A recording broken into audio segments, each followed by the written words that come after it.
বিসমিল্লাহির রহমানির রহিম। আসসালামু আলাইকুম। ডেটাম আর্কিটেক্টসে আপনাদের স্বাগতম। ডেটাম আর্কিটেক্টসে আবারও আপনাদের মাঝে কিছু নতুন সলিউশন নিয়ে হাজির হয়েছে, যাতে আপনি আপনার স্বপ্নগুলোকে পছন্দ মতো সাজাতে পারেন নিজের স্বপ্নের মতো করে। আজ আমরা ভালো ইন্টেরিয়র ডিজাইনের 7টি উপাদান নিয়ে কথা বলবো, যা দিয়ে আপনার ঘরটি আপনারা নিজেরাই সাজাতে পারবেন আপনার পছন্দ মতো করে। এর পরের ভিডিওটা আপনারা কি নিয়ে দেখতে চান তা কমেন্টের মাধ্যমে আমাদের জানাতে পারেন অথবা ইমেল করতে পারেন। আমরা চেষ্টা করব তা নিয়ে আপনাদের কিছু টিপস বা উপায় শেয়ার করার। আমাদের এক্সপিরিয়েন্স গুলো আপনাদের সাথে শেয়ার করছি, যদি কোনো কাজে আসে তাহলে সেটাই আমাদের প্রাপ্তি। এখানে সময় নিয়ে তৈরি করা 7টি উপাদান রয়েছে, যা ভালো ইন্টেরিয়র নকশা তৈরি করতে সাহায্য করে। আমরা প্রতিটি উপাদানগুলিকে একসাথে করে একটি সহজ গাইড তৈরি করেছি, যাতে আপনি নিজের হাতে ঘরের ডিজাইনটি তৈরি করতে পারেন। এই উপাদানগুলি ইন্টেরিয়র ডিজাইনের 7টি নীতিমালার সাথে সামঞ্জস্যভাবে ব্যবহার করা উচিত। আপনার স্বপ্নের স্থান কিভাবে তৈরি করবেন তা এখানে ব্যাখ্যা করা হলো। ইন্টেরিয়র ডিজাইন একটি ঘর বা থাকার জায়গার নিচ থেকে উপর পর্যন্ত সামঞ্জস্য তৈরি করে, যা প্রায়শই ইন্টেরিয়র ডেকোরেশনের ক্ষেত্রে বিভ্রান্তির সৃষ্টি করে, যা পূর্বের আসবাবপত্র, ওয়ালপেপার এবং অন্যান্য নানা রকম আসবাবপত্র দ্বারা সুশোভিত। ইন্টেরিয়র ডেকোরেশন ইন্টেরিয়র ডিজাইনের কিছু এলিমেন্ট তৈরি করে থাকে, কিন্তু প্রাথমিক জায়গা সম্পর্কে যদি চিন্তা করে থাকেন, তবে ইন্টেরিয়র ডেকোরেশন আপনি যেমনটা চান তেমন বৈশিষ্ট্য নিয়ে আসতে সক্ষম হবে। স্থান বা স্পেস, আপনি যেমনটি আশা করেছেন ঘরটি সেভাবেই তার সাথে সম্পর্ক স্থাপন করবে।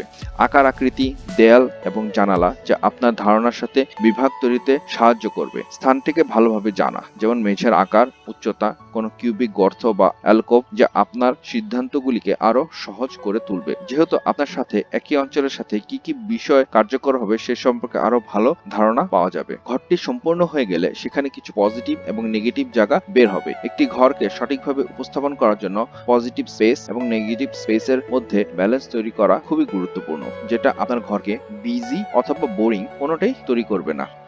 লাইট বা আলো, আলো কোনো ঘরকে নাটকীয়ভাবে পরিবর্তন করতে পারে, যেমন জমিনের প্রভাব পরিবর্তন করে, লাইন এবং কালার পরিবর্তন করে। তাই আলো নির্ধারণ করার সময় সেভাবেই চিন্তা করতে হবে যে বিভিন্ন ধরনের লাইটের টাইপ এবং স্টাইল কেমন হতে পারে। মনে রাখতে হবে ঘরের অন্যান্য উপাদান আলোর বৈশিষ্ট্যের উপর নির্ভর করে বিভিন্ন রকম দেখা যেতে পারে। তাই আলোকসজ্জা নির্বাচন করার সময় আপনার চিন্তা করতে হবে যে আপনি কি ধরনের ঘর পছন্দ করবেন।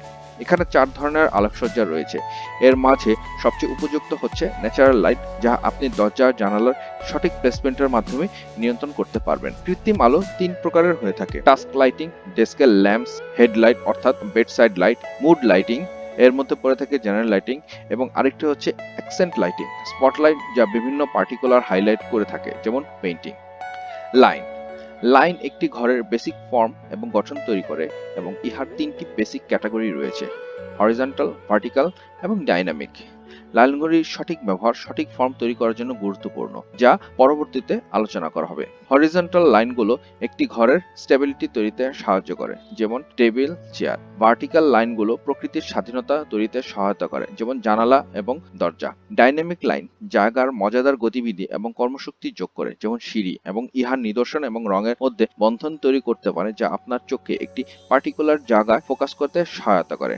ডাইনামিক লাইন অন্যান্য লাইনগুলিকে একত্রিত করতে পারে। ফর্ম বা গঠন, ফর্ম হলো স্থানের আকৃতি এবং জিনিসগুলি যা আপনি যেখানে রেখেছিলেন এবং যেটা আপনার স্পেসের মধ্যে রেখেছিলেন। চিন্তা ভাবনার জন্য কিছু সময় নিন। জিনিসগুলো স্থানকে অভিভূত করবে না অথবা হারিয়ে যাবে না, তার জন্য আপনি কি যোগ করেছেন তার ঘরের অনুপাতে তৈরি করুন। একইভাবে কোনো ঘরে অনুরূপ ফর্ম ব্যবহার করা সাদৃশ্য আনতে পারে, তবে অনেকগুলি বিভিন্ন ফর্মের আকার ব্যবহারের ফলে ভারসাম্যহীন প্রভাব পড়তে পারে। গঠনমূলক খুব সাবধানে ব্যবহার করুন। প্রতিটি রুমের যা দরকার তাই ব্যবহার করুন। আয়তক্ষেত্র হলে শক্ত আকার, তবে ঘরে একটি প্রভাব তৈরি করে। গোলাকাকৃতি একটি কক্ষ নরম করে এবং ত্রিভুজাকৃতি ঘরের অনুভূতিগুলোকে স্থিতিশীল করে। এই ছবিতে চেয়ারের সাহায্যে ভারসাম্য বজায় রেখে টেবিল স্থাপন করা হয়েছে। আকৃতিগুলোকে 2 ভাগে ভাগ করা যায়: মানুষের তৈরি এবং প্রাকৃতিক, অথবা খোলা এবং বন্ধ আকারে। স্পেস এবং লাইন যদি আপনার ভালোভাবে বুঝে থাকেন, তাহলে আপনি রুমের মধ্যে একটি পজিটিভ অনুভূতি নিয়ে আসতে পারবেন। কালার অথবা রং, রং একটি গুরুত্বপূর্ণ বিভাগ। এর মধ্যে কিছু লুকানো ধারণা রয়েছে যা চিন্তা ছাড়া সমাধান করা সম্ভব নয়। একটি ইন্টেরিয়র ডিজাইনের দিক থেকে এবং আপনার আরামের দিক থেকেও খুব সহজভাবে মিশে যাবে। মনে রাখতে হবে গাঢ় রঙের ব্যবহার আপনার ঘরকে ছোট করে ফেলে। বৈশিষ্ট্যপূর্ণ রং আপনার ছোট ঘরকে বড়ভাবে উপস্থাপন করতে পারে।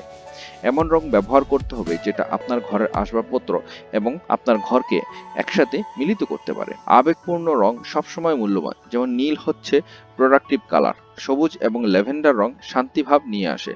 লাল রং কর্মশক্তি আনতে সহায়তা করে এবং বাদামি রং আপনাকে একটি নিরাপদ জায়গার ভাব তৈরিতে সাহায্য করে। প্যাটার্ন এবং টেক্সচার।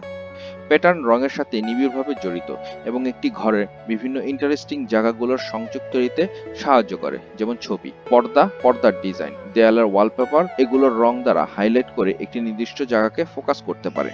টেক্সচার একটি ঘরের গভীরতা এবং ইন্টারেস্টিং পয়েন্ট তৈরিতে ব্যবহৃত হয় এবং এটি দুই ভাগে বিভক্ত। একটি ঘরের নকশা প্রবাহ তৈরি করতে টেক্সচার এবং প্যাটার্নগুলি একসাথে যুক্ত করুন। আসবাবপত্র এবং বস্তু সামগ্রী। আসবাবপত্র ডিজাইনের একটি কার্যকরী উপাদান, একই সাথে একটি ঘর এবং বাড়ির অনুভূতি বয়ে আনতে ব্যবহার করার মতো গুরুত্বপূর্ণ। আসবাবপত্র পুরো জায়গা জুড়ে বিশেষ পদগুলি গ্রহণ করার জন্য বাধ্য করে এবং সৃজনশীলতা বা ব্যক্তিত্ব প্রকাশ করার একটি দুর্দান্ত উপায়। ফোকাল পয়েন্টের চারপাশে আসবাবপত্র স্থাপন একটি বৈশিষ্ট্য হাইলাইট করার একটি ভালো উপায় হতে পারে, যেমন একটি ফায়ারপ্লেস, এবং বিপরীতে আসবাবপত্র সাফ করা কোনো ঘরের অনুভূতি পরিবর্তন করার একটি দ্রুত এবং সহজ উপায় আনতে পারে। অবজেক্টগুলি সামগ্রীর ডিজাইনের সর্বাধিক ব্যক্তিগত উপাদান, যা একটি গল্প। একটি কক্ষের ব্যবহৃত জিনিসপত্র যদিও ব্যক্তিগত, তবু নকশার সাথে যুক্ত হওয়া উচিত এবং ঘরটির সাথে প্রভাবিত হওয়া উচিত। উপরোক্ত 7টি পয়েন্ট আশা করি আপনাদের ঘরকে সুন্দর করে সাজাতে সাহায্য করবে।